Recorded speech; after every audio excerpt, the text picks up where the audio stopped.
دیکھیے، اطاعت کے دو پہلو ہیں، انفرادی اور اجتماعی۔ مجھے مراد کیا ہے؟ ان کی ریشو پروپورشن مختلف ہوگی۔ کوئی بہت آرگنائزڈ سوسائٹی ہے، اسٹیٹ کا کانسیپٹ ہے، اجتماعیت کا پڑھنا بہت بھاری ہو جاتا ہے، انفرادیت بہت محدود ہو جاتی ہے۔ کوئی بڑی پریمیٹو سی سوسائٹی ہے، آرگنائزڈ اسٹیٹ نہیں ہے، تو انفرادیت کا دائرہ وسیع ہوتا ہے، اجتماعیت محدود ہوتی ہے، ان ویریس پروپورشنز۔ لیکن پہلے ان کو آئیڈینٹیفائی کیجئے، اس سے میری مراد کیا ہے؟ ایک وہ اللہ کی اطاعت ہے کہ جو ایک انسان کے اپنے بس میں ہے، وہ کر سکتا ہے،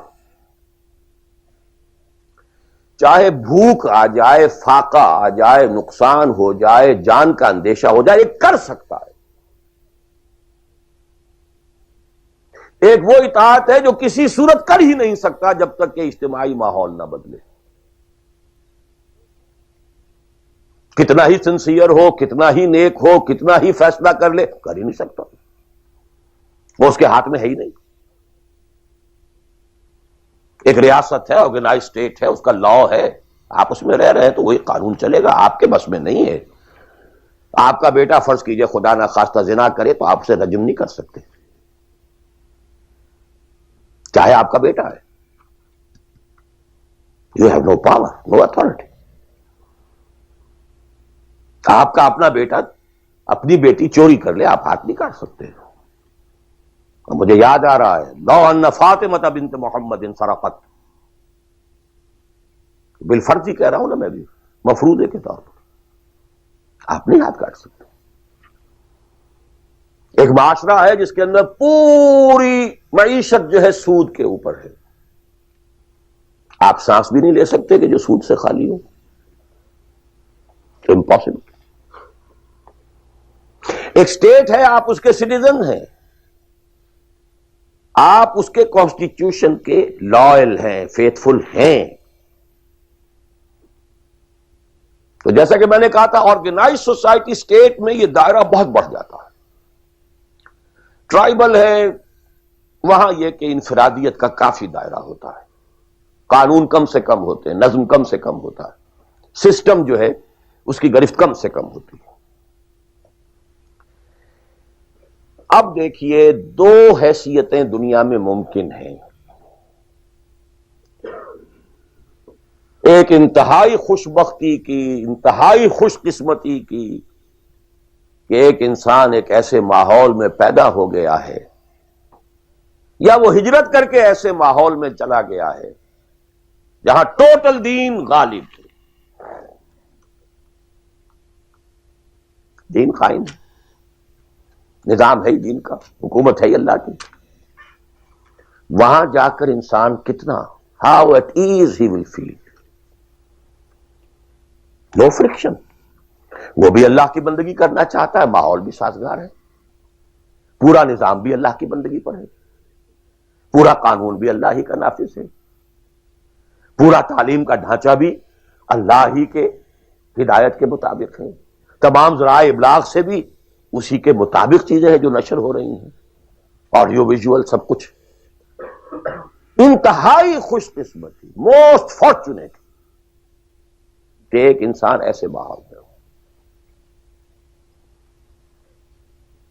لیکن فرض کیجئے کہ وہ ایسے ماحول میں ہے جہاں اللہ کا دین غالب نہیں، بہت محدود سا حصہ ہے جس میں وہ اللہ کا حکم مان سکتا ہے، نماز وہ پڑھ سکتا ہے، روزہ رکھ سکتا ہے، کوئی نہیں روکتا۔ اسرائیل میں بھی جا کے پڑھ لیجئے نماز اور روزہ، امریکہ میں کر لیجئے، بھارت میں کر لیجئے، کوئی نہیں روکتا، نو وے۔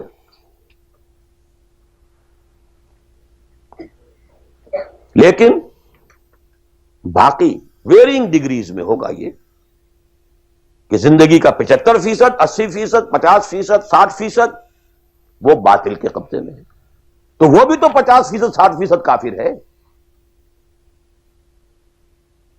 He's a part and parcel of that environment, of that system.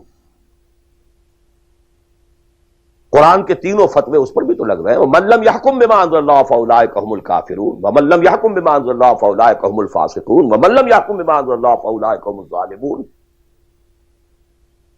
وہی ظالم ہے، اور ظالم سے مراد مشرک. ان الشرک لظلم عظیم، وہی کافر ہیں. بتوں سے تجھ کو امید ہے، خدا سے نا امیدی. مجھے بتا تو صحیح اور کافری کیا ہے؟ کفر کہتے کسے؟ وہی تو فاسق ہیں، ناہنجار ہیں، باغی ہیں.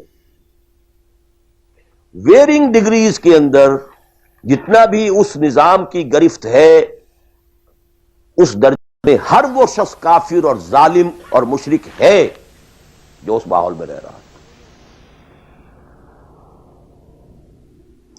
ان دونوں حالتوں میں دین کے تقاضے بالکل ایک دوسرے کے برعکس ہو جاتے ہیں. اب یہ پوائنٹ ہے جو میں چاہتا ہوں آج I want to hammer it.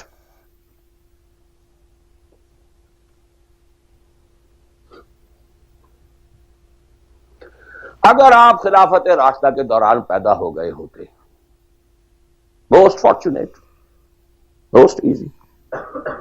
دین قائم ہے، اللہ کے احکام جاری ہیں، سارا نظام وہی ہے.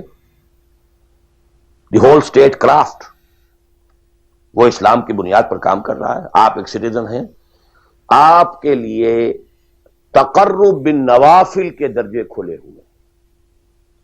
فرض تو پورے ہیں یہاں. نفل نماز پڑھیے، نفل علم حاصل کیجئے، نفل روزے رکھتے چلے جائیے، نفلی چلے کیجئے، جو چاہیے کیجئے. تقرب بالنوافل. اور اس تقرب بالنوافل کا درجہ یہاں تک اونچا ہو سکتا ہے وَيَتَقَرَّبُ إِلَيَّ عَبْدِي بِالنَّوَافِلِ حَتَّى أَكُونَ. میرا بندہ نوافل کے ذریعے سے میرا تقرب حاصل کرتا جاتا ہے، کرتا جاتا ہے، کرتا جاتا ہے، یہاں تک کہ میں اس کی آنکھیں بن جاتا ہوں جن سے وہ دیکھتا ہے، اس کے کان بن جاتا ہوں جن سے وہ سنتا ہے، اس کے ہاتھ بن جاتا ہوں جن سے وہ پکڑتا ہے، اس کے پاؤں بن جاتا ہوں جن سے وہ چلتا ہے. حدیث قدسی، اور سارے وہابی بھی مانتے ہیں اس کو. یہ نہ سمجھیے کہ یہ کسی صوفی کی بڑھ ہے. حدیث صحیح عند کل المحدثین. اللہ ہاتھ بن جاتا ہے آپ کا، اللہ پاؤں بنتا ہے آپ کا، اللہ آنکھ بنتا ہے آپ کی، اللہ کان بنتا ہے آپ کا. یہ بہت اونچی بات ہے، بہت اونچی بات ہے، بہت اونچی بات ہے. لیکن یہ تقرب بالنوافل کا درجہ کہاں آئے گا؟ جہاں آپ ایک اسلامی نظام کے تحت سانس لے رہے ہیں.